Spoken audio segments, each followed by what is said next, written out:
Hey everyone, it's Norm Farrar, aka the Beard Guy here, and welcome to another Lunch with Norm, the rise of the microbrands. Lunch with Norm. Lunch with Norm. Lunch with Norm. Okay, so like I mentioned yesterday, we've got a really great episode today with Michael Kurtz, and we're going to be talking about how you make your brand pop. Okay, he's got some really great tips.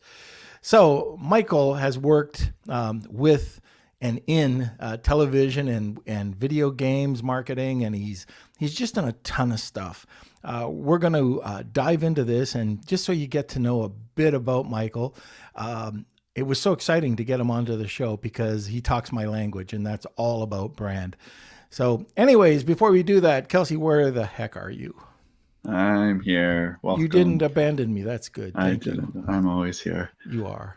All right. Welcome, everyone. Welcome, Manny. Welcome, Fatiha. Daniel. I just want to say thank you to everyone who's been posting for our contest in our Facebook group. They are looking fantastic. So again, if you want to check it out, go to Facebook and type in hashtag LWN Beard Nation, and you can see some of the entries coming in, and they're great. So if you don't know what I'm talking about, head over to our Facebook group. We're running a contest only for the Facebook group. All the instructions, we have video, text, it's all there. So yeah, that's our one contest. We also have our AirPod contest happening. It's happening for 2 weeks now. I'll throw in the link and everything. And yeah, so if you guys can like those, smash those like buttons, subscribe to the video on YouTube, and follow us on Instagram, Facebook, wherever you're watching us from. That would be awesome. But yeah, welcome everyone. Hello, Dr. Cause, Daniel, Andrew's in China. Yeah, we got a bunch of people on. Yeah, Marsha. Like you were saying, Manny, Fatia, Daniel, Dr. Cause, Andrew, Marsha. Andrew's somewhere in China. Yeah, very elusive, this guy. But yeah, let us know how you guys are doing. Do you have any plans for the weekends? Steven's joining us too. I believe he's in Australia. So we got a crowd from everywhere, all around the world today. So Fantastic. That's awesome to see. Now, it's time. If you have any questions, throw them over into the comment section. And let's sit back, relax, grab that cup of coffee, and enjoy the episode. Where are you, sir? All right. Hello. Michael. How are you, sir? I'm excited to be alive. How about you? I'm doing great. You know what I forgot to mention is your company name, which is Designed from Scratch Concepts. Yes. So we met a while back, and very impressed with the company and just our discussion in general. So I'm so glad that you can join us today. Thank you, and thank you so much for having me. I greatly appreciate it. Oh, no problem at all. So we're going to talk a little bit about who you are and what you do. And then we're going to talk about the giveaway, which is fantastic. Sure. So we'll go from there. Michael, who the heck are you? Well, as you said, my name is Michael Kurtz, and your intro was pretty clear. I've worked with in the design field for almost 25 years now, even though it doesn't look it. I've been told I look young. But yeah, I've worked in the design field for almost 25 years in various aspects. And so about 3 years ago, I started this company, and I found that what a lot of people wanted was advice. And so I created the Design from Scratch Concepts Education Portal as a place to get that advice and to learn things, because branding, especially for small business owners, when this is their first foray into running a business, it's elusive, right? It's hard to understand. You might be the greatest plumber in the world, but branding and marketing is something new to you. And so I've come along to help people who, they're just starting out. Maybe they started their business from an inheritance, or, they took out a loan, but this is the dream they've been chasing for 5 years. And now they finally are going to go for it. And so I want to show them how to do it so that it works, because their competition is everybody. It's not just other small businesses. It's these big corporations too. But that doesn't mean they can't play the game with them. and look as professional as they do and have the same tactics and the same strategies that they do, because most of these strategies are free. They don't cost anything. It's just understanding the mindset of your customer. Okay, very good. All right. Now let's get into the giveaway. What are you offering today? I am offering a free 1-year subscription to my education portal, where you'll find videos that'll answer all your questions, and then a forum that'll answer even more of your questions. Basically, the stuff that the videos, the follow-up questions you have after the videos. And I've been lucky enough to take a look inside your portal. It's fantastic. Thank you. Any small, medium-sized company, this is a great opportunity for you to understand it. At least, sometimes you don't create your own brand, but at least you have that knowledge, what to look for when a graphic artist presents it to you. So if you want it, Kels, what unique hashtag have we come up with today? No. So we're going to try and build up our hashtag. So we're going to stick with one hashtag for all the giveaways we're doing now. So hashtag Wheel of Kelsey. Put that in the comment section, and there we go. And you'll be entered. Kelsey. That's right. So that's going to be our official hashtag for our prizes now. So yeah, hope you guys enjoy. Please, post that in the comment section. Also, if you share the video, if you comment to people or tag them in the comment section, you'll get an extra bonus entry as well. All right, fantastic. Okay, so hashtag Wheel of Kelsey. And if anybody has any questions, I'm sure out of everybody that's here, there's tons of people on the call right now.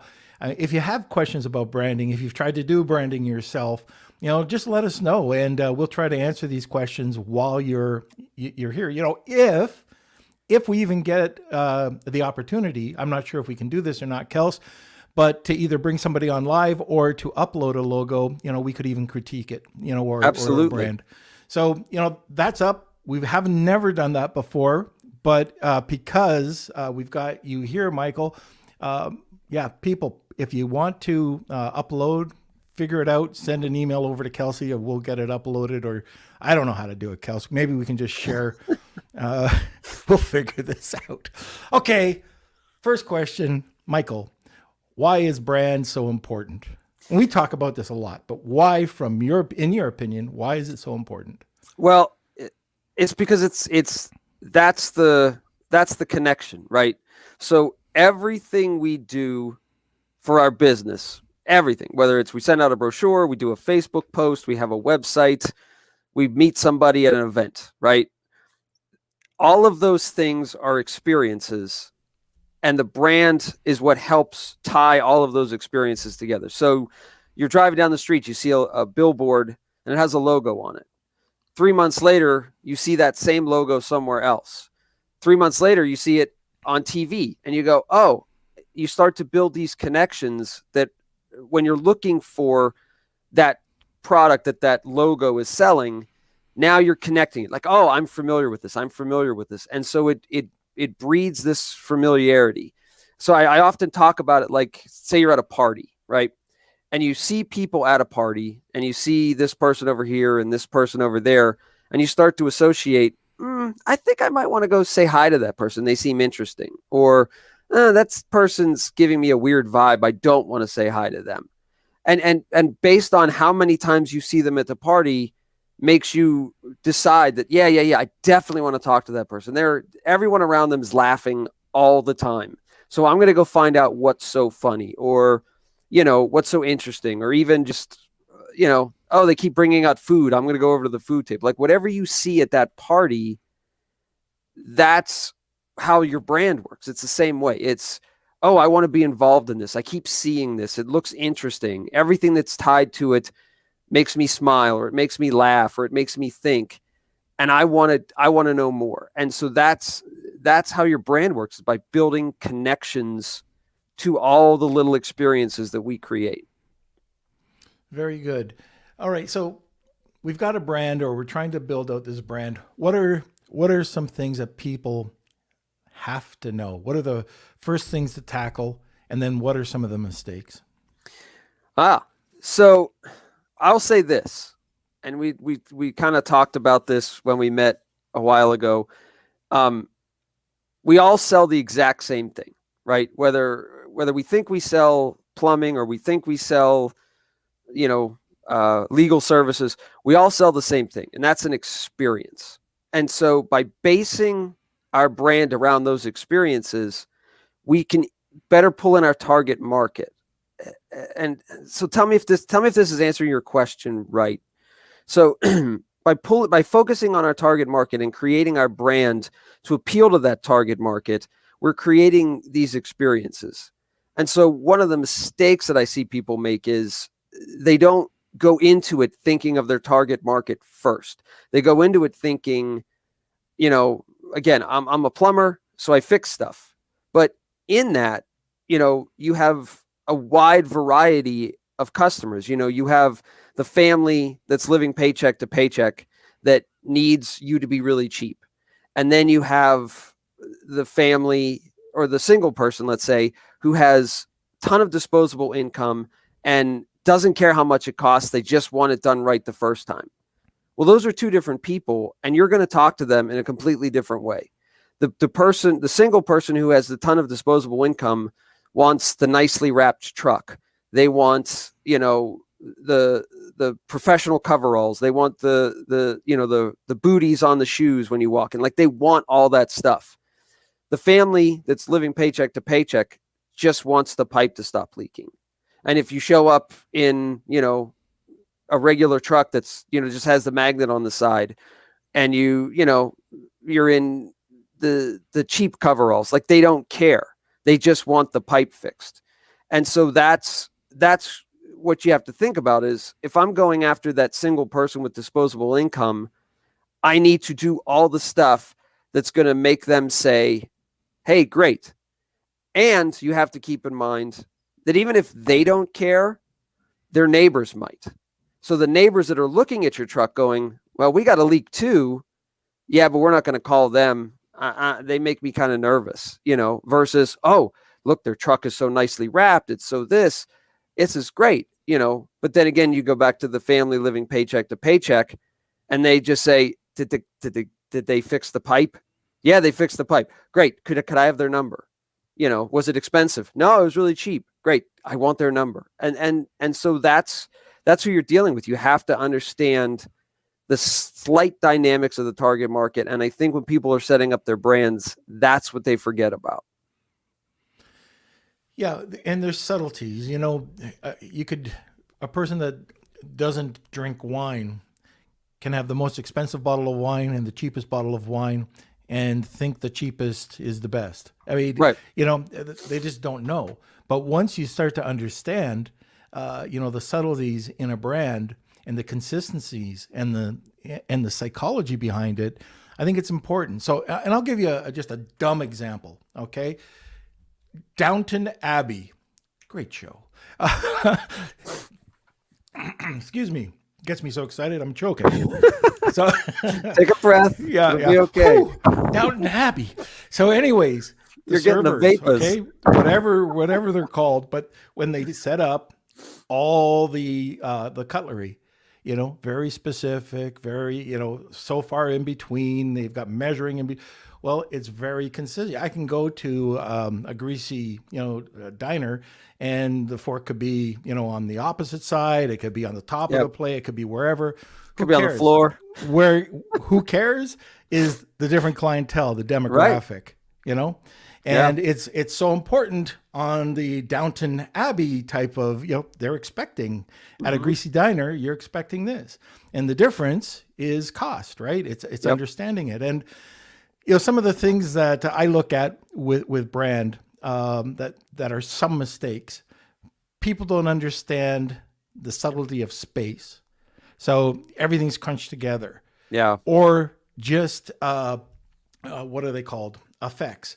Putting too many effects in, or too many colors. Yeah. It's crazy. Some of these, I've got some examples that I have that, you just wouldn't believe because you can't read the logo, or they've got.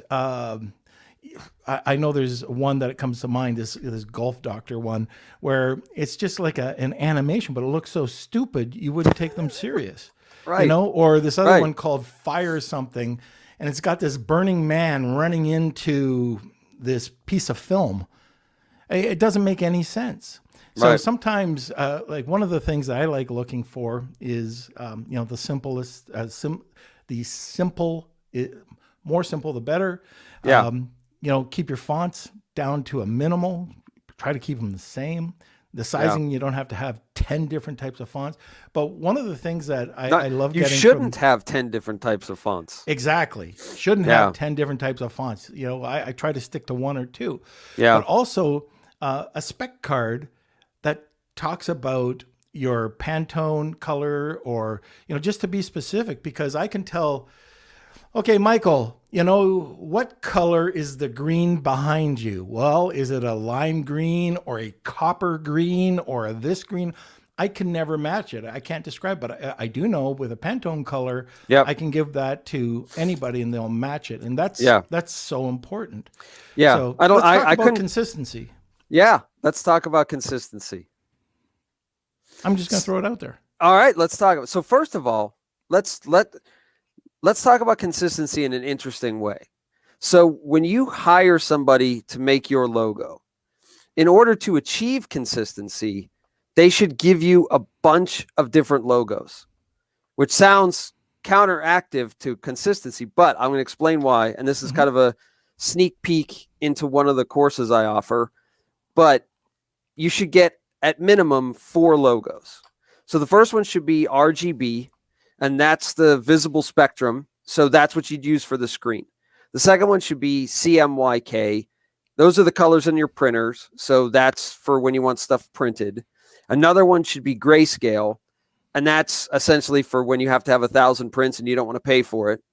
And the fourth is a single color. And that's where it's adapted to only be one color. And obviously the RGB for the screen is obvious for websites and videos and Facebook posts.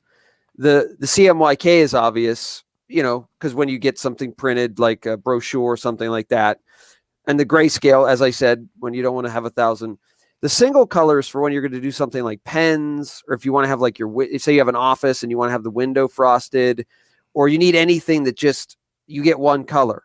And the reason that you get these 4 different logos is to stay consistent, because once you start transferring colors, I guarantee you a dark red and a dark blue, when they turn to gray, is the same color. And that contrast that was set up in the full color version is gone. Right. In the single color, right, you might thicken the line weights. You might make, what was red transparent and what was blue a solid color. Maybe you just purely go to line art, but it's and it's designed to be shrunken down. If you're going to, like, say you're going to put it on a pen, I mean, you're looking at, 3/16 of an inch high for your logo. So you're going to minimize the details so that it's clear at such a small size. Whereas, if you put it on a billboard, it doesn't matter. And then I say, you want to make sure that you get a raster and a vector. So the raster version, that's your JPEGs and your PNGs. And those are the ones that you can't scale. The vector version is your EPSs, your PDFs, and your Illustrator files. And those are the ones that you can blow up to the size of a building. And the reason you want to make sure you get all of that stuff is because if you only have the raster and then for some reason you, like you said, you want to get something bigger, it doesn't scale. And now you're stuck having to hire someone to recreate the thing you just paid for someone else to make. So just to get all of that stuff right at the beginning, to know to ask for it, right? Because some designers will just say, oh, okay, I'll give you this. Great. And if you say, no, I want this version of this version of that version, please make sure I get these file types, then you don't have to go back later and have somebody recreate it. And it saves you a lot of time, frustration, and money. And so that's my biggest tip for staying consistent. Now, with you were talking about PNGs and JPEGs, could you not just use a PDF for everything now? You can, absolutely. But I mean, obviously, if you're going to do, if you want to do graphics for a website, I mean, they only work as PNGs and JPEGs and things like that. So, you're going to upload it or give it to your web designer to upload. They're either going to convert it for you, or if you're doing it yourself, which I advise, don't ever build your own website. But if you are doing it yourself, then you'll have to convert it. But yeah, obviously, you can do all that stuff from a PDF. But again, I know a ton of people that bought logos that I've had to help because the only thing they got was a JPEG. Yeah, and it's so simple. Like there's a checklist. Just what you were talking about before, what you're looking for, with the grayscale and with the single or solid color, with the CMYK, with the with the Pantone, but everything that you just mentioned could be on a checklist and the different formats that are required. Now, the only other thing that I would round that up with is a solid spec card that a lot of the times, especially if you're going to cheap graphic artists, they're just going to use a template or something very simple, send it over to you. You're going to think it's fantastic. Your customers are going to think otherwise. Yeah. And then possibly, but that spec card, wherever you're sending it over to your supplier over in China, you're getting boxes done over in North America, you've got signage for your store, your website, everything is consistent. Your templates on your social media. When we do our templates, that orange that you see, it's everywhere. It's a specific color associated with the podcast. Right. So, and that ties back into that connection, right? That ties back into every time I see that color, I know, oh yeah, that's the color from the show, right? That's right. And your logo's solid. It's real easy. And so Giz, I'm going to get the number wrong. Giz 120256 says that's Victor. Victor. Okay. So in that, in your comment, so he said it's important to have a logo that fits nicely in a circle. So I actually say that's another version of the logo. And it's specifically for an avatar.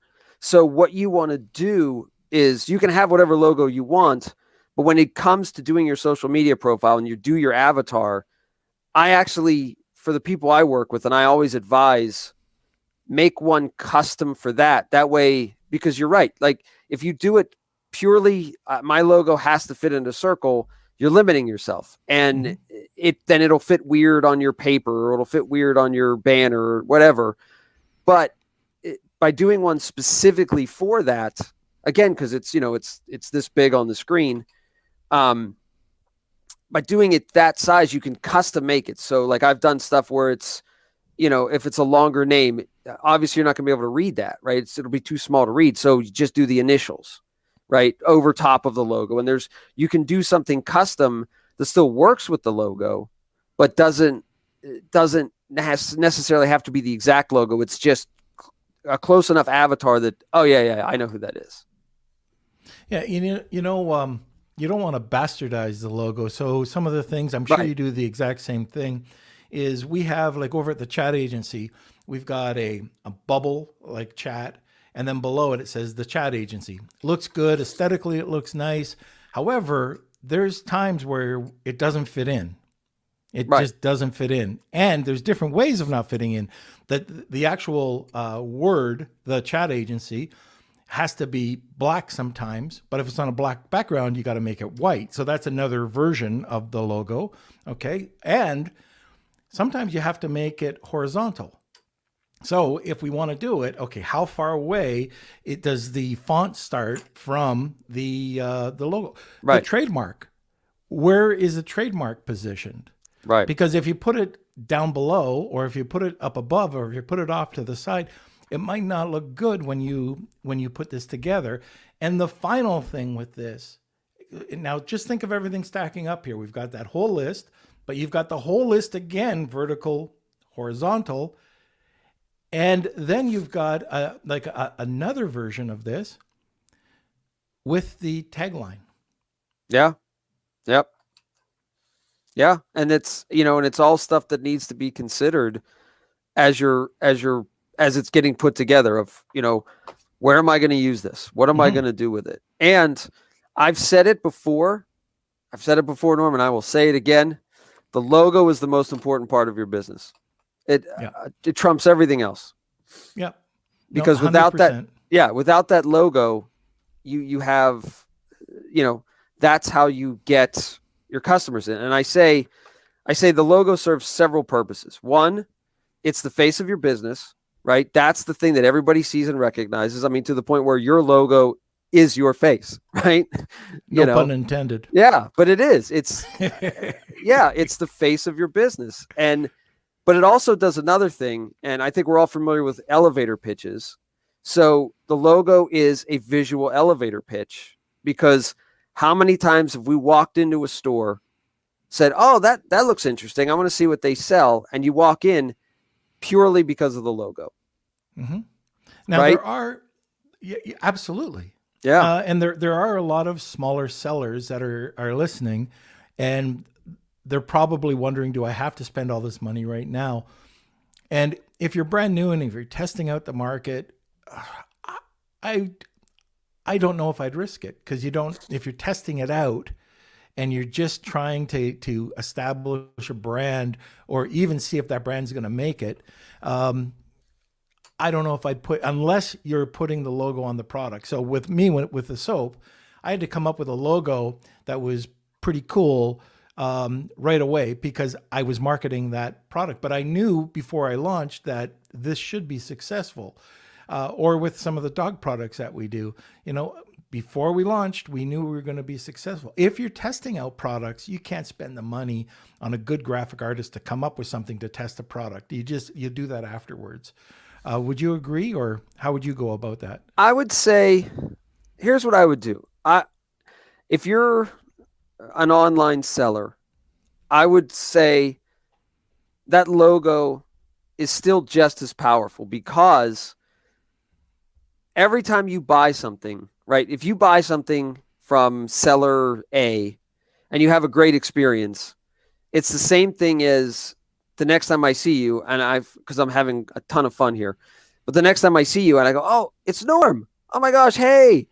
And it's the same exact reaction as I bought a widget from this company, from company A, and then 2 months later I have to buy something else, and company A is selling this too. Great. Now, I might not remember the name of company A, but I promise you I'll remember that logo. I'll remember that logo immediately. Because it's locked in now. And so as soon as I see that, the problem that I see is, if you change that logo, right, it would be the same as if you shaved your beard off, right? Everything's gone and I don't recognize you anymore. And it's, wait a minute, the logo, because now you'd have to do a new logo where there's no beard and all this stuff. And I'm going to go, I think I know that guy. I think I've met him before. That's the other podcast. It's Velcroed on. You just pull it off. Yeah. But I'd be like, I think I know that person, but I'm not sure. They seem familiar to me. Versus, I know you. Like, yeah, we did the podcast. It was awesome. I had so much fun. And so I think establishing it right away is important, because the sellers that have a good experience will come back going, "Gee, I have the choice between buying a widget from company A or company B, but company A did me so good the last time, even though it's 5 cents more, I'm going to go with company A because I feel safer with them." And so, it is important to have that connection. I don't know that I would say spend $10,000 on a logo for what you're doing. But I'd say the same thing to a plumber who's just starting out. Like, don't spend $10,000 on a logo. But if you understand the principles of what goes into the logo, you shouldn't have to, right? You shouldn't have to spend all this money to get the best of the best, because you know what to ask for. You know what to say. This is what I need. This is what I'm trying to do, because you understand the science behind it. And so you can guide that designer, who should also know the science behind it. Make sure you talk to them about that.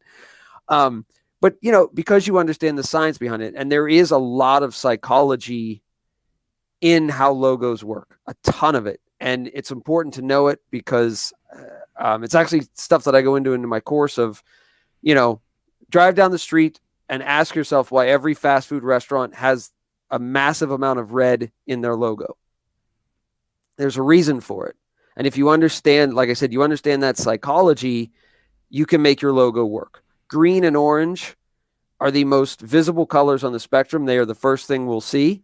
And it's no surprise that Norm's logo is orange because of that, and so, it's knowing these things of, hey, if I really want this thing to pop, say I'm selling on Amazon. Well, Amazon has a lot of orange on their site. So maybe I make it green to contrast with that. Or maybe I make it blue, or, say I'm selling a food service, right? So I'm going to make it red because every other food service is red, and knowing those things, it's a huge help and will save you a ton of money. Where that can help, Michael, if you're selling on Amazon and you've got your product listing, Brian Johnson was on and he was talking about how to differentiate yourself, right? So if you've got plastic shoe stretchers and they're black or red, those are the two main colors. I know this. I don't ask me why. But anyways, with plastic shoe stretchers, black, red, if you were to make something a green or an orange, that would stand out enough to drive your eye over. And, if they're the exact same product, but the manufacturer can do that, then that's just another way to get people to take a look at your product. And you could even, if you do a little bit of packaging, you could even charge more because it's a different color. And right. The other thing that I think is important is what you're trying to achieve with the personality of the brand. And, coffee time. So it's the personality of the brand. Do you want a high perceived value? Are you charging a premium? What does right. it look like? So many people, we were talking about, Kelsey and I were talking about this the other day for Lunch with Norm. We came up with a font and it just didn't work on the blog. And so it was like, this cheapens the blog. Right. People are going to get confused. So hopefully Kelsey did his job and he changed it. But if not, you can see it. Kelsey? But it is changed, by the way. Did you? It is. Yeah, if everyone goes over to this is a quick plug for our website, lunchwithnorm.com. Go over to the blog section. You'll see all the different fonts there, or all one font, sorry. And it's all changed over. Oh, very good. You did your job. Okay, so now, heading into the second half, first of all, we have a great giveaway today, and it's going to be a free 1-year subscription to Michael's course on branding. I've been into the course. I've seen it. I've taken a look at it. It's fantastic. Anybody who wants to understand brand a bit more, this is going to be a great giveaway. So all you need to do is hashtag Wheel of Kelsey. That's the new hashtag. Tag 2 people and you get 2 entries. The other thing is, I know that we have questions. We'll get to that in 2 seconds. But if you do have issues with your brand, did you pay? I'm kind of curious. Did you do it yourself? Did you pay on Fiverr? Did you go to a real graphic artist? Let us know, how you came up with your brand. Now, if you're brand new, don't worry about it. But I'm talking about existing sellers here. Be interesting to see how people came up with their logos. Yeah, that's also interesting. And I like that you separated. Did you do it yourself? Did you do it through Fiverr? Or did you hire an actual designer? Yeah. Nothing bad about Fiverr, but there are good artists on Fiverr. So just in case anybody's listening. I have issues with Fiverr, if I'm allowed to discuss that. Go ahead. My issue is that you get what you pay for. Yeah. I know the problem is, and I'm looking at this from the designer's point of view too. In order to compete, because it is such a highly competitive area, because there's so many people all vying for your dollars, that they have to undercut themselves and sell their product at an unfair price. And that's by choice. Fiverr doesn't force them to do it, but it's a dog eat dog world, and that's what they have to do. Yeah. So to do that, they still have to pay rent. So that means they are not spending the tender, loving, caring time on your logo that they should be, because if they're doing logos for, let's say, $5, right, they got to crank those things out as fast as possible. Otherwise, they're making $2.50 an hour. And, you know, I know it's a worldwide thing. So in some countries, that's more money than it is in others. But, you know, in North America, it's not a lot of money to feed your family with. And so Right. I don't think you're going to get a logo that's, I don't think you're going to get a logo that's going to do its job, because you're going to get a logo that they've slightly changed from the last logo, and they've slightly changed from the last logo. Exactly. And they're going to look exactly the same. And part of one of the things I do in my courses is I play this game where I put a whole bunch of logos up on the screen and make you try to find a specific one, and to see, can you do it? And I have yet to have anyone find it. I mean, I only give you like 2 seconds to do it, but I say that's because that's all you have to find it while driving down the street, right? And so if your logo looks like everybody else's, or if you buy it off of one of these, you know, like Shutterstock or something, your logo looks just like somebody else's. And when we're going through the Google image search, because the only thing we can remember is the logo, so we type in, you know, logo of a shoe, and 500 shoe logos pop up. Can you find the one you were looking for because you couldn't remember the company name? If you can't, that company has lost your business. And so, you know, again, it goes back to using the colors, using the fonts, and using things to make it unique. Now, granted, there still might be 500 shoe logos out there, but yours is identifiable because of the colors, because of the shape, because of the uniqueness. And then, oh, yeah, there it is. It's the fourth one down, right? And then it pops and they click on it, and then that provides the link to the website. Then they get to the website, and now they're able to buy your stuff. Or, you know, if you're selling on Amazon, well, here's a list of sellers you can choose from, and you're going, I think it's that one. I think that's the one I bought from before. But if all of those logos are similar, then which one did I buy from? I don't remember. And so that's really important.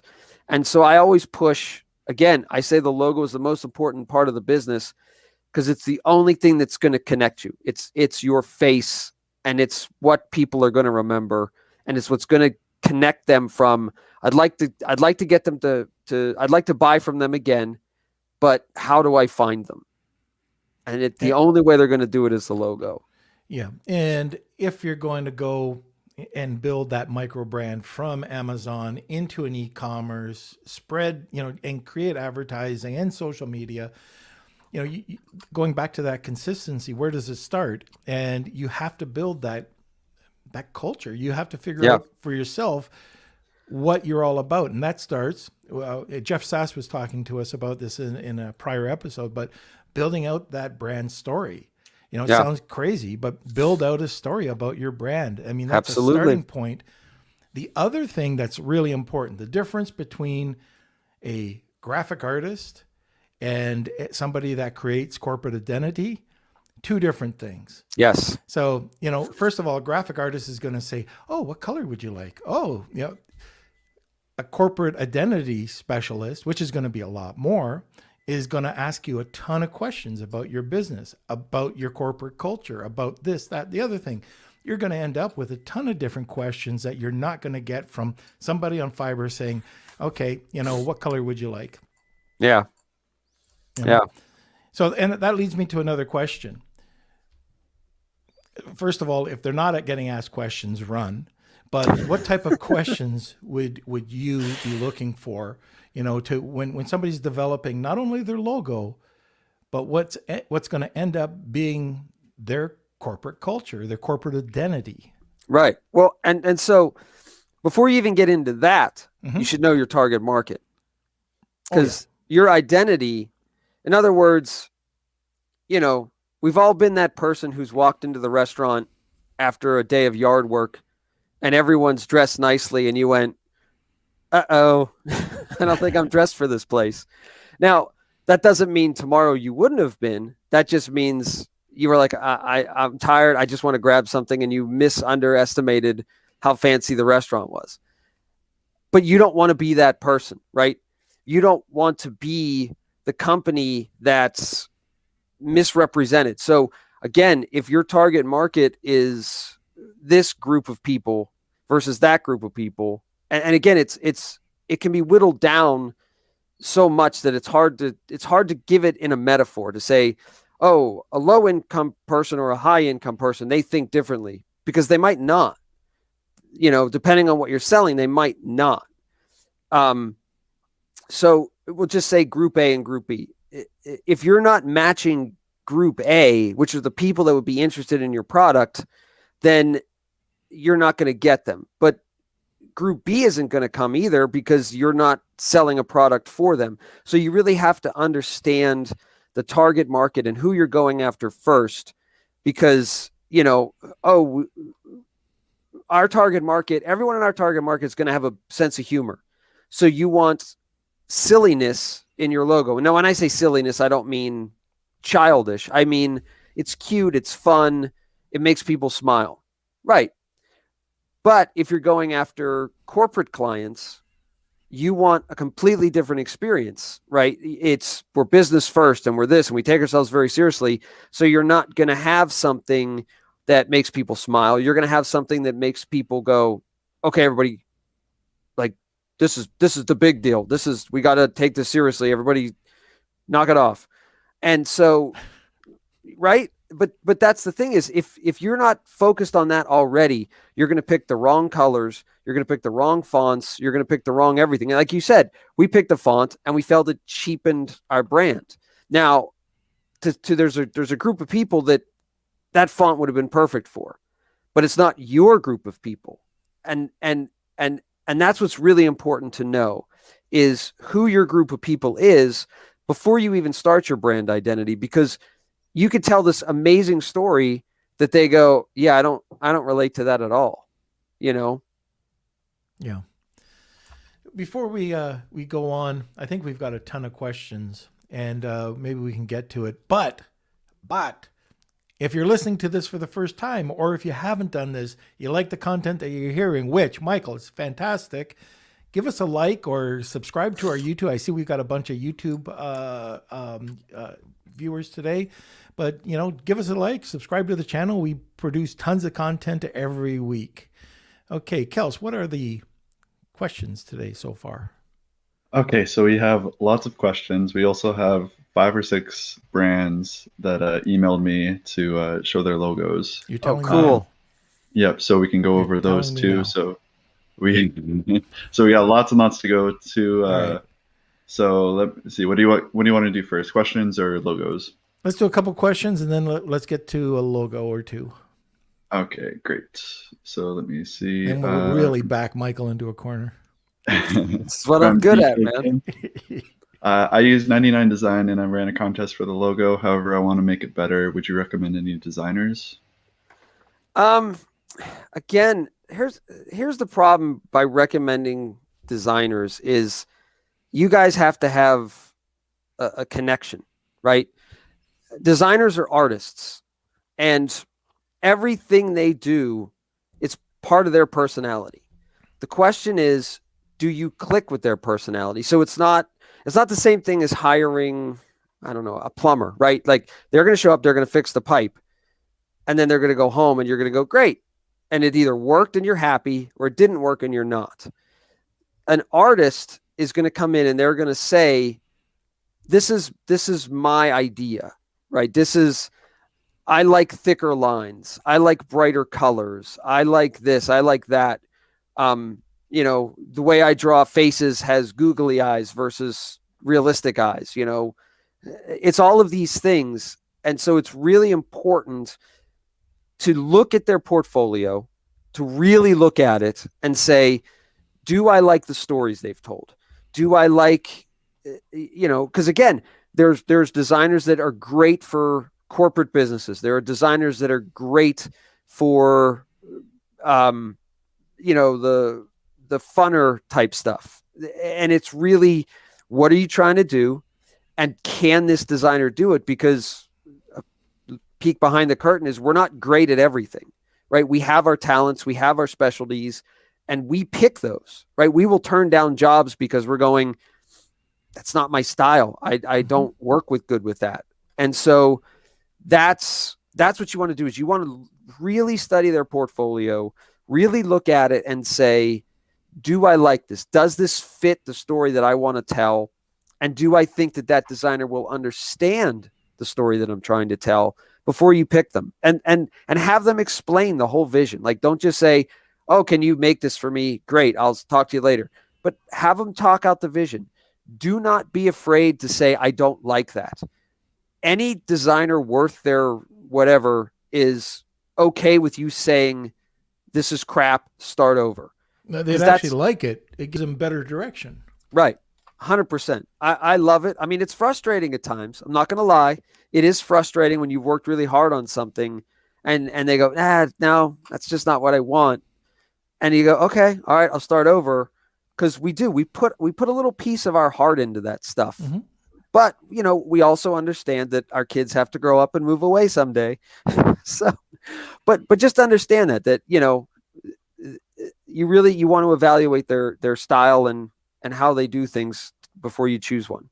Yeah, I just saw something pop up there. I'm not sure who it was, but they'd paid like $50 and then they paid $86 and didn't like what they got. And these are things that you can go to Fiverr and you can get sort of those random graphic artists. But like, just to give you an example from our end, if we're working with corporations, we're looking at starting at around $750, and you end up going up to easily $1,250 or something. Sure, but you get what you pay for. I mean, that's the difference between somebody that actually knows corporate identity and somebody on Fiverr. So, I don't know where that could go anywhere. I know this one guy who did this Fortune 5 I won't say the brand, but it was you can figure it out probably. It's a circular pattern that's kind of stretches out like a peace sign. And I knew the graphic artist that did it, and he got paid $72,000 to do it. And wow. He said, yeah, you know what? I was on acid. I was looking up at a peace sign and it just kind of stretched out. And he says, that was my design. And he's, whoa. Yeah.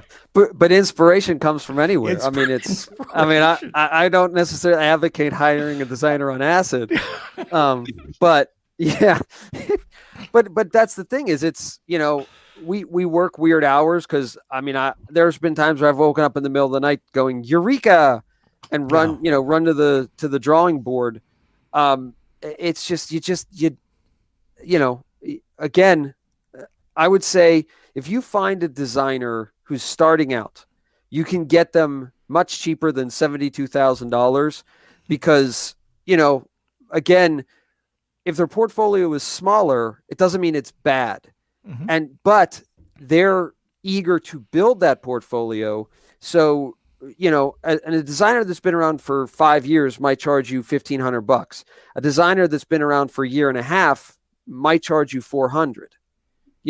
Just because, look, I need to get the portfolio up. I need the exposure. I need the word of mouth. And so I'm willing to commit to a cheaper price, but still give you the same quality. Because again, artists have two rules. They either do it for the money or they do it for the portfolio. And every artist has taken a job because it's not great pay, but man, is this going to be a great project, and I just can't say no to it. Yeah. Okay, Kel's next question. And I want to throw this over to the Beer Nation, our audience listening. How was your experience with your first designer? Do you have any stories of your graphic designers and your logos and how they've come to be? So yeah, let us know what your experience was. Did you start with Fiverr? Did you try making your own logo? Did you go big right off the bat? Let us know in the comments section. But our next question is from Fatiha. What's the best way to come up with a brand name? Oh, that's a great question. So it's actually pretty simple. You take everything you can think of, and again, this is something I talk about in my courses. There's a whole course just on coming up with a name. But because it's Norm, I will peel back the curtain and let you know. You take every word you can possibly think of, gibberish, anything, any word you can think of, and you write it down as fast as it pops into your head. Just write it down, write it down, write it down, write it down, write it down. And when you can't think of anything else, put it aside, go back to it, and write it down, write it down, write it down, write it down. Then look at all that stuff and ask yourself, what words here match my target market? What words here stand out to me? Like, right? Like, oh, I noticed this word. This word's drab and I don't really notice it, but this word here, it sticks out. And then you take those words and you put them together, right? So if, the word is dynamic industries, right? Oh, yeah, dynamic industries. That's great. It really stands out. So maybe you change it from dynamic to dynamo, right? Oh, there's already a dynamic industries. So you change it to dynamo. Things like that, because then what you want to do, at least for the listeners in the US, the first thing you do is you go to the Patent and Trademark Office and you look to see if there's already a trademark on it. Because if there is, you can't use it. At least you shouldn't use it. Then you want to check to see if the website .com is available. And the reason that you want it to be a .com is because that's what we think of first. It's just the easiest one. So if the name is available, if the whatever trademark that's used in your country is available, then you have a name. If not, you sit in a corner and you cry for about 20 minutes and then you do it again. You go back to the list of words and you pick stuff out until you find something that's not only awesome and memorable, but available. And that's where I see a lot of businesses get hit is, in fact, there's a business here in Phoenix that they came up with a name and they got sued by a company that had kind of sort of a similar name. But they were a huge nationwide company and this was just a ma and pa industry, and they got decimated, absolutely decimated, because this big company had all the lawyers they could ask for. And this little company, even though they probably would have won, couldn't afford to fight them. And all because the name was similar. And I do believe that had they done their research, they would have said, oh crap. Maybe we're playing with fire here. That kind of comes to another, this is a whole other comment, but why you don't do your trademark yourself. Yes. You've got your design. Yeah. You've checked it all out. There's a domain sitting there and you screw it up because you make something, so niche oriented, or get a trademark attorney involved. And yes, we talked to a few different trademark attorneys on these podcasts, but you got to do it. Spend that money. It's the best, whatever it's going to cost, $2,500, whatever it is, get it done. Yeah. And, it's so important. Again, just to pile on what you were saying, it's so important to do it as soon as you come up with the name, right? Like, even if you're like, I'm never going to be able to start this business, because I got, I'm waiting until my kids turn 18, right? And they move out or they go to college or whatever. And once they're done, or once I reach this point in my life, then I'll be able to do it. Great. But if this is a dream you've had for 5 years, we both know that you're sitting on that name. So buy the .com, get the name now, because you have it. Then you have it for whenever you're ready for it. And the worst thing that happens is you decide 5 years from now, I don't want to do it. Well, maybe somebody else has come up with that idea and you can at least sell them the name, right? Maybe the couple $100 that you spent to hold on to this name, you can make back because now the name has increased in value. There's a whole industry of how people flip houses. Well, there's an industry of people who just flip domain names. They buy the domain name, they drive a bunch of traffic to it to raise the cost of it, and then they sell it. And it takes like 2 years, but they make a good chunk of change off of it. So it's worth getting it now, even if you never use it. Okay. Next question. Okay. From Kurt. Is it a must to put the trademark next to a trademark logo, the little TM for those listening? I know the laws of this stuff change a lot, and it varies from country to state to everything. So I would actually defer that question to a trademark attorney because I don't want to give the wrong answer. Yeah, I can, huge disclaimer, not an attorney, but I do this all the time. And again, not an attorney, Right. but the TM for us when we're doing a design is we'll throw the TM up there to show that it is in use. Never put the R up there unless it's a registered trademark. But to show that it's in use, that you're doing business, you can put the circle with the TM. Just again, you want to confirm that with an attorney. But, Yes. That's what we've been doing forever. And anyways, it just shows that the logo is in use, the mark is in use. Okay, great. And if you guys are enjoying this episode, please smash those like buttons. Let us know what you think in the comments section. And our next question is from Dr. Cause. Hey, Michael, what percentage of ad spend would you allocate just for brand recognition / awareness? Depends on your budget. It depends on how new you are. Obviously, if you've been around for 5 years, you know what works, you know what doesn't. Part of starting out is there is some trial and error. There's still trial and error if you've been around for 5 years because trends change, but there's more so if you're just starting out. And so I would say, again, it depends on your budget and what your industry is. So if you're opening a restaurant, you have a lot of expenditures. You have to buy equipment, there's food, there's supplies, there's people you have to hire. So you have a lot less money to spend. But again, then you have to spend a lot of it because you want to advertise to the neighborhoods, you want to do this, you want to do that. Versus, if you're an online store, you're going through Facebook ads, you're going through these type of things to draw attention back to a website or a shopping portal or something like that. So you're not going to spend as much because you're not doing any of the print ads that a restaurant would, right? Because a restaurant's going to flyer the neighborhood. Hey, they're going to send out coupons and do the things that you hang on your door and stuff like that. Whereas, I'm an online store, all of that money is saved because you're not printing anything, and printing's really where the money in advertising comes from. Because we've all done the Facebook stuff and go, wow, that's not very expensive. I sure did a lot for $200 versus I spent $3,000 to get all these door hangers printed, because I had to hire a designer to make them, and then I had to hire the printer to do them, and then I had to hire somebody to go pass them out. So that's just a tough question to answer without knowing the industry.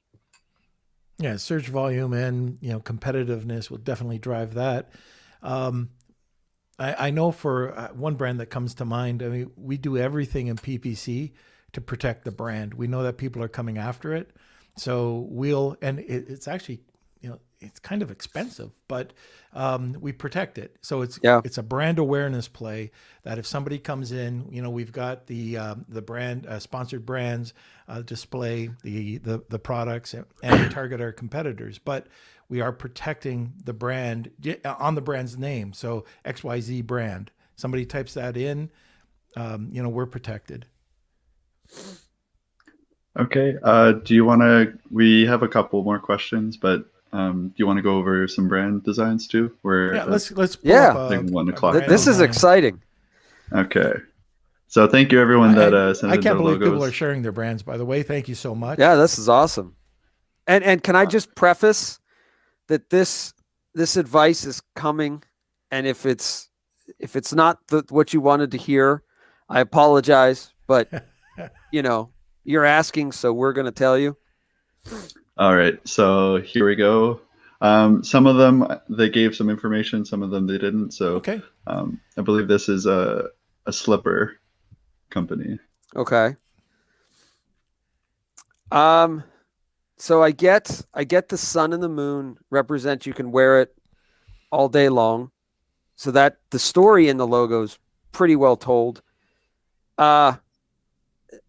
The only thing I'm concerned about, and not necessarily something that needs to be changed, I would consider thickening the lines of the actual image just a little bit, just because at the size that I'm looking at, it's a little hard to make out the details.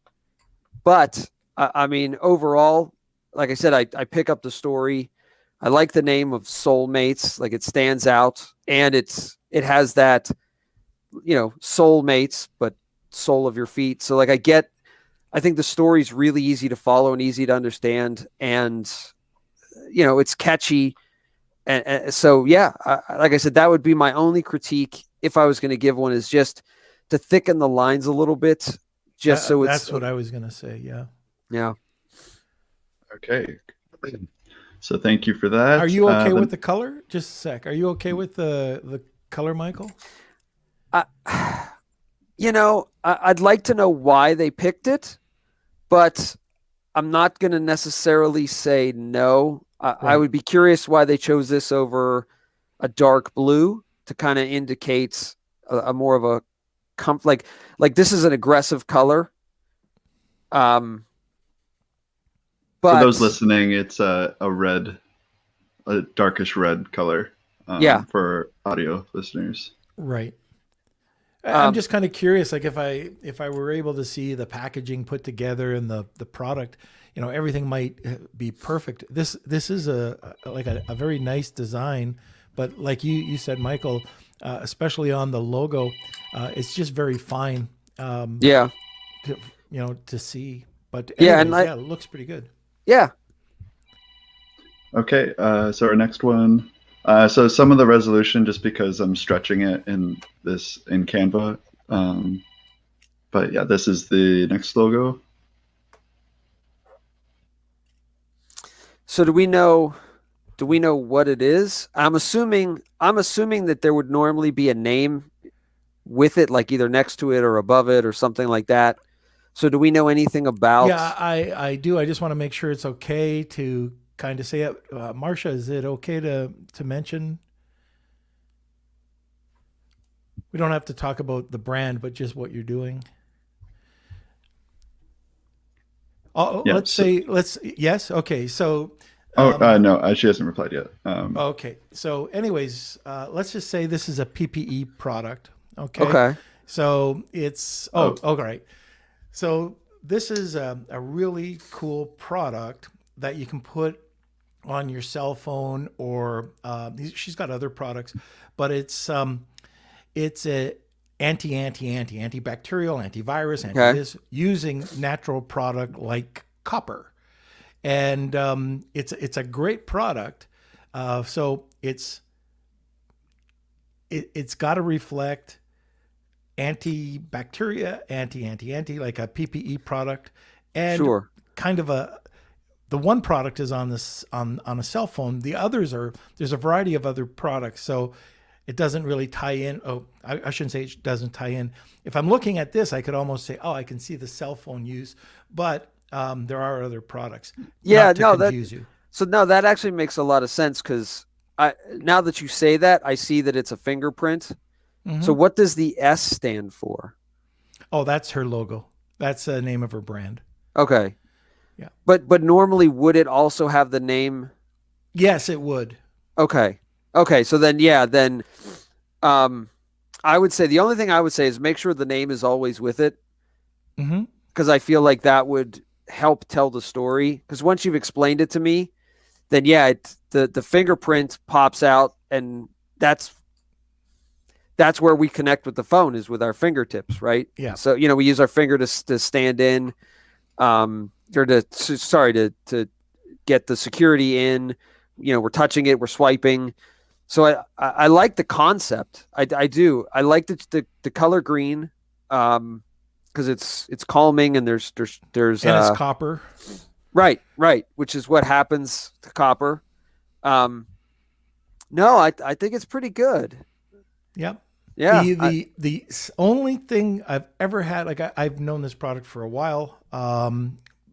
It was hard for me to understand the S. I didn't see it at first, and then when I got it, it was like, it stands out.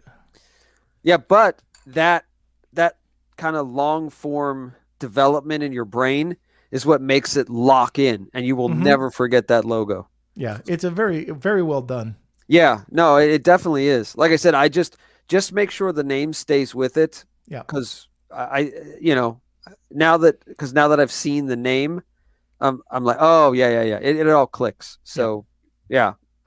Okay, great. So we also got news from the first logo. Okay. They do have different colors as well. Okay. So that's just to add that. And So for this far we've logo, got 2 for 2. Yeah.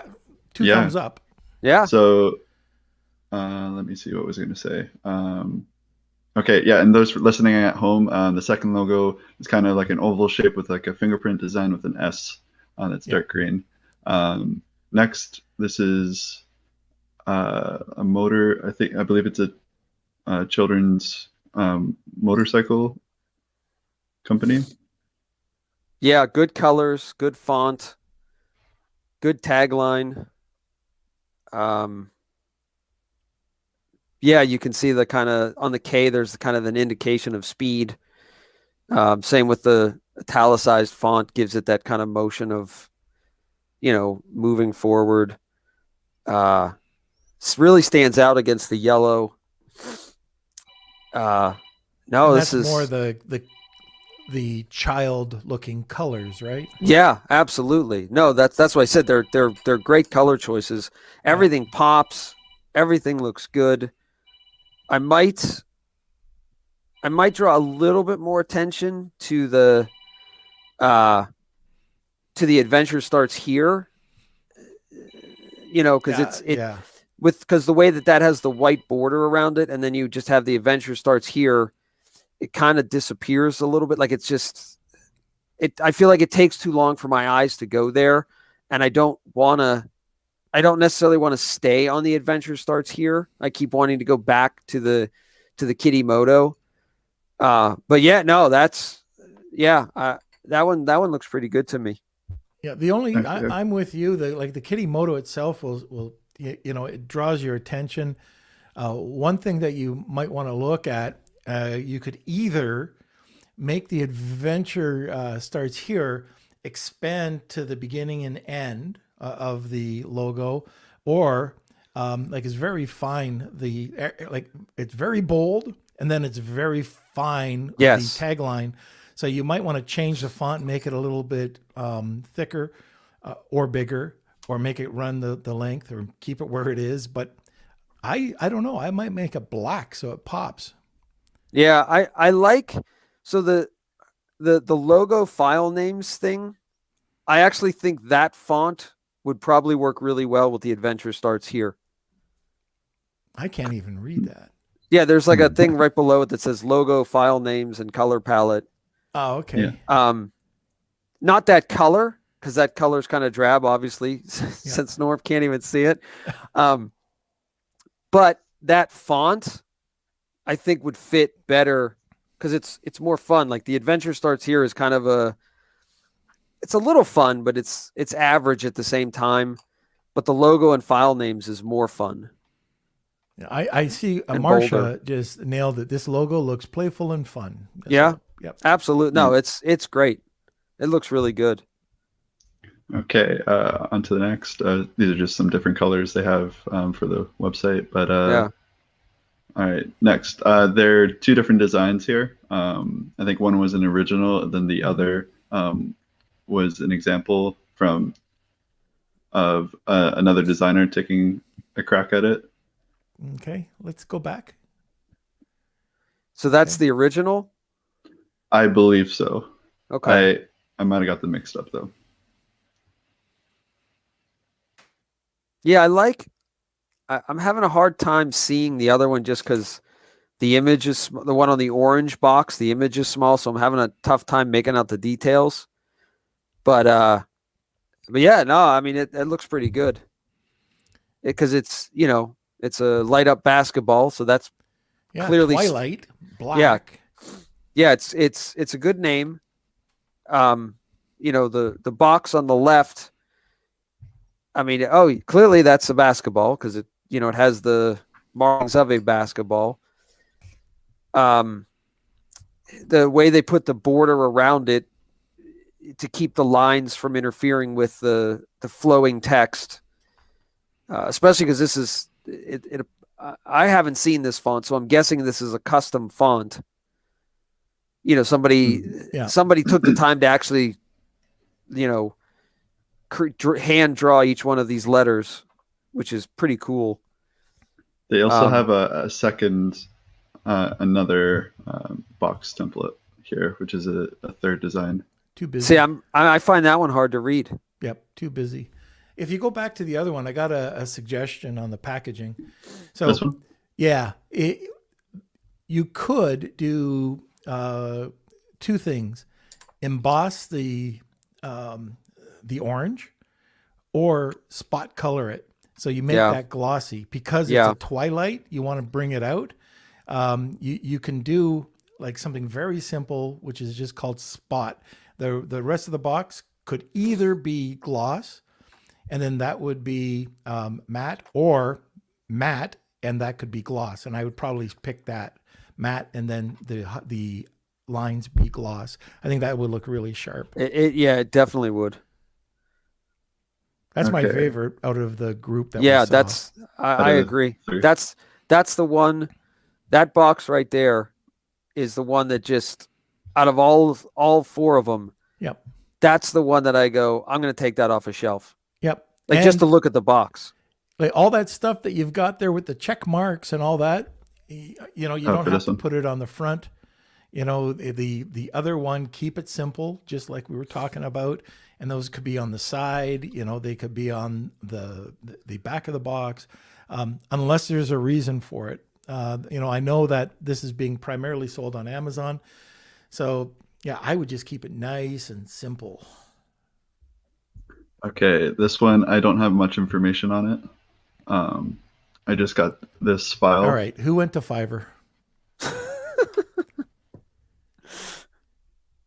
Well, that's the thing is I'd like to know what the company is, what they do, because if it's more of a high end company, then less is always more. So if like I could see this being, $1,000 purses or something,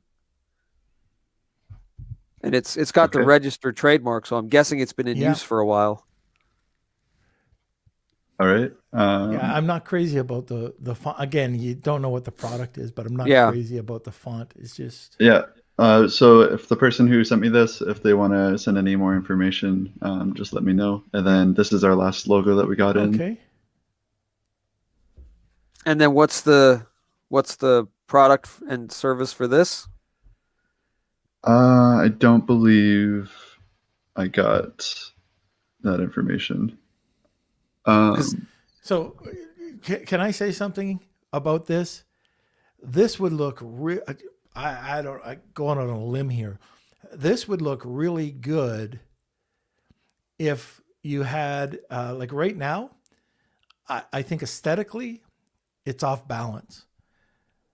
It's kind of on a triangle, but maybe off to the side, to the left, that logo would look really good as part of the word design. It's a home decor. Oh, home decor. So, like, are we talking lamps? Are we talking couches? Home decor. From my research, it is like shelving, rustic, like wall baskets, mug holders, floor vases.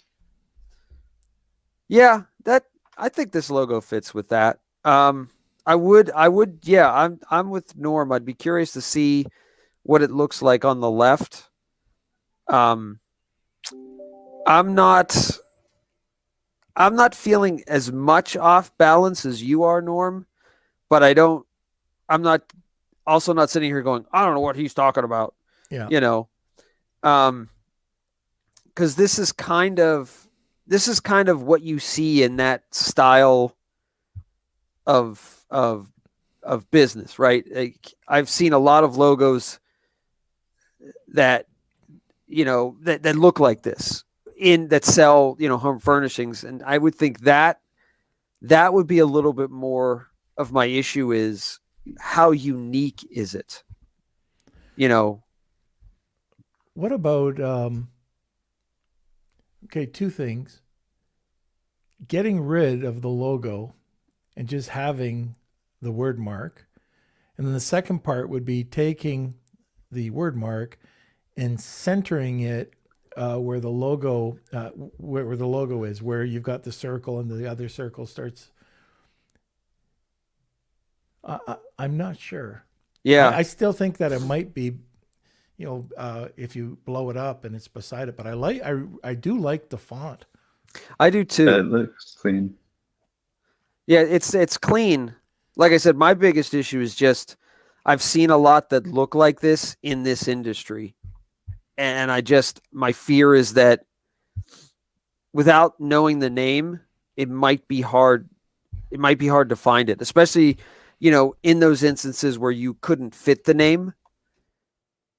I'm sure there's instances where you can't get the actual text in. Mm-hmm. And then that's where, like, how memorable is that icon? Yeah. Oh, and for this one, I believe it's Yep. a kid's product. Okay. It's a premium kids product. Premium kids product. Now, when we're one thing, I just want to make sure everybody knows between the three of us, it's like if you gave us a painting and we had to go and do this, paint this, Right. we're going to come out with 3 different designs. So, and that's just like different opinions. When I look at this, depending on what your kid's product is, that's not a kid's font. But here's the thing, though. Mhm. Here's what's interesting about that is the target market for this isn't the kids. The target market is the parents because it's a high-end kids product. Do we know that? Yeah. If as soon as you say high-end, kids don't care. When we were kids, we played with cardboard boxes. We didn't care what it was, how much it cost. We either wanted it or we didn't. And this is for people who say, I'm spending a lot of money on my kids' clothes or my kids' toys. This is all for the moms and dads to say, look what I bought my kid. And so for that, I actually think the logo works because it is an adult logo, but it's the adults that are shelling out the money to pay for this stuff, right? This isn't, like I said, this isn't something that the kid puts on his Christmas list. This is something that the parents say, I want my kid to have this. Yeah. Okay. Do we know what type of product it is? Because I'm still not. My guess is clothing. Clothing. That's my guess. Based on what this logo is telling me, my guess is clothing. Okay. Yeah, we don't have a specific. There's also, we got the 2 different colors from Soulmates as well. Oh, okay. Did they say why they chose the orangish red? Earth tones. Soulmate. I mean, maybe that's it. Yeah. No, they didn't say. I like the other, like, I know they've matched the tone, by the way. Like if you take a look and you see the color matching, their graphic artist has gone out and matched the color palette. Yeah. No, they're it's definitely good. Yeah. Now that comes out a bit better. I can see that better. I was thinking the same thing. Like that pops more. It doesn't get as lost. Let's take a look at my favorite color next. The orange. It is 122, so yeah, we've really gone. We're having fun. We're having fun. We're having a ball. Yeah. Yeah. See that kind of has the thin line feel again for me. I feel like the darker background. For anything on the darker background, you'll want to add maybe even just like 1 point to the line. Yeah, I know personally with orange, I've run into problems like when I'm trying to create a logo for Lunch with Norm. Yeah, something with the orange, just the thin lines just bleeds right out. Like it doesn't. Yeah. I wonder, with something like this, and I maybe, because we do it with lunch with Norm all the time, but I think what would pop is black, just black.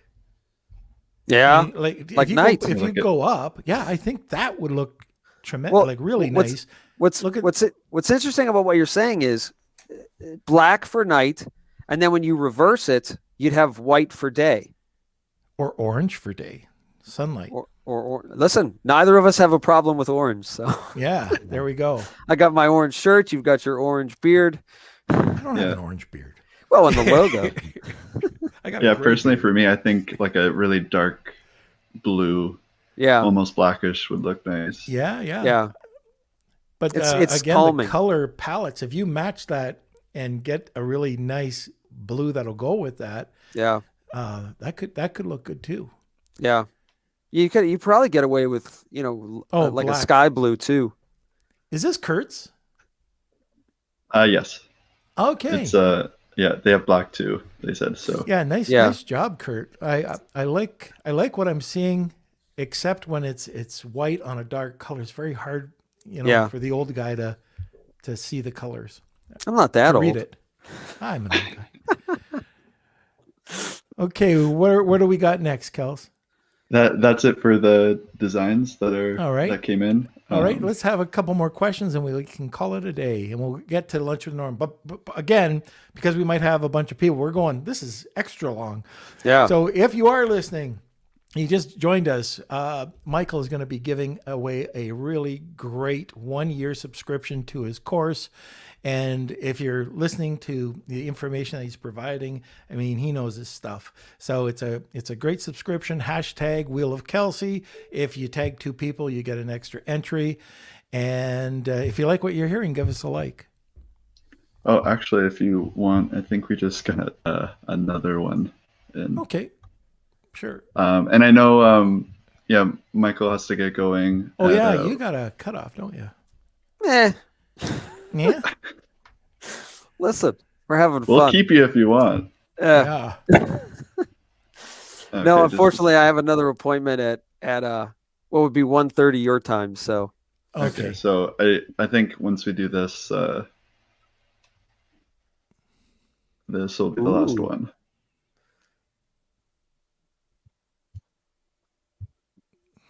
Just make it nice and big. Okay. I'm trying to imagine what the scratched out word would do. I'm guessing it's all balanced. Name of brand exclude. It starts with 2 T's, or starts with a T. The other No, one. I mean, it's not So- even what the word is necessarily, but just kind of like, I mean, I get that it has to be censored, and Yeah. but like that, as we all know, that kind of watermark stuff, it like throws off the balance of things. I'm not Hmm. sure what it is. I'm thinking I like it. And I'm Yeah, not sure if it's something with a T and something tracks. Those look like G's. They look like G's to me. Yeah, and again, it's perception, right? I was kind of thinking it was almost like a person with their hands over their head. Yeah, and I it see that just too. depends what the product is. If it is something to do with a fitness product, or not sure. Yeah, I'm not sure Maybe either. like earphones or headphones. It's Whose was that? not sure if they want it. Okay, so it just what type of product is it? Just so we can get an idea. Yeah, so if you sent this in, just let me know, or in the comment section. I'm if gonna you want guess us to talk about it. it's a train construction company because of the tracks. The tracks. Oh, the tracks. Okay. All right. So let's do a question while we wait. Do you want to do the Wheel of Kelsey? I think I'm not sure. Oh yeah, if we we'll got have to time. get going. It's 1:25. Yeah. Yeah. All right. So let's get into the Wheel of Kelsey. All right, here we go. It's time for the Wheel of Kelsey.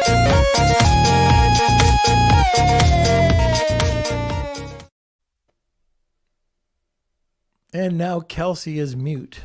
There we There go. he is. Am I Okay.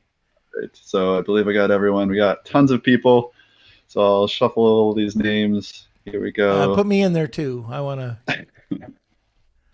3, 2, 1.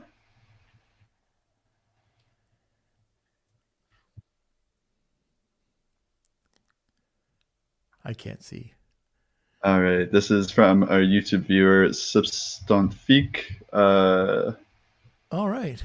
Welcome. The new winner. Congratulations. Substantifique Boel. So let us know. Email me at k@lunchwithnorm.com and I'll connect you with the prize. Michael gave it the code already, so I've got that for you. Right. Do you want to mention the discount code for everyone, or do you want to? Yeah. So for anyone who's listening today, I'm offering a 15% discount on a year subscription, just because honestly, you guys are awesome. I love the questions. I love the logos, like just awesome. So it's Live with Norm, all one word, all lowercase. Or sorry, Lunch with Norm. Forgive me. Lunch with Norm, all lowercase, all one word, and you put that in when you sign up, and you get a 15% discount for the year. Okay, fantastic. Okay, awesome. So I'll be putting that into the Facebook group too. So now you have to get going. Last thing, Michael. Yes. Your website, just if you could, contact information. Sure. It is designfromscratchconcepts.com. And if you want to reach out, it's info@designfromscratchconcepts.com. And Fantastic. you can find me on Facebook and Instagram and all that stuff. All right, fantastic. Okay. So we'll let you go. And thank you again for being on. We'll get you back on to answer some more questions maybe I'd love it. Next month. This was so much fun. You guys are the best. Awesome. This was great. I'm glad you enjoyed it. We enjoyed having you on. Yeah, thank you. All right, everybody. So hopefully you enjoyed this extra long hour-and-a-half podcast about branding. We will get Michael back on. It looks like there's tons of information, tons of questions. We're going to post those questions in the group, and hopefully Michael can come back and just answer those in the group for you. Okay, now I backed him in the corner that he's gone. Okay, so Kelsey, what's happening? What's happening next Monday? All right, Monday we have Stephen Pope. He's coming on. Mr. Going to be talking Pope. some Amazon market forces, aggregators, Chinese suppliers, all a bunch of good stuff. Yeah, he And then dropped some really incredible information last time about. This is the one thing that I took away from it about the launch. So listing and creating your titles and how to optimize your titles for a launch, but then removing them and putting up a different title 3 months into it. It was pretty cool. So I'm sure he's going to drop us a bit more knowledge here on that. Also, just a reminder, just wanted to thank our guest from yesterday, our special podcast that we had, Josh Marsden, and just to remember that he's got his event coming up on the 19th to the 21st that I think is going to be fantastic. So check that out. All right, that's about it. Yeah, Unless you have we got our anything else. AirPod Pro contest happening now. The links I just added all the links. Click on that. It's open for everyone. So follow that, and easy to enter, no problem. And we have our special Lunch with Norm contest happening only in the group. If you search hashtag LWN Beard Nation, you'll see a bunch of the entries. They're great. I love it. I want them to keep coming. And thank you, everyone. This was a fun episode. I think we got to do this again. All right. Okay, everybody. So join us every Monday, Wednesday, and Friday, Eastern Standard Time, noon Eastern Standard Time. Thank you for watching. Thank you for all the engagement that we had today. That was fantastic. Thanks for being part of our community, and enjoy your weekend. Lunch with Norm.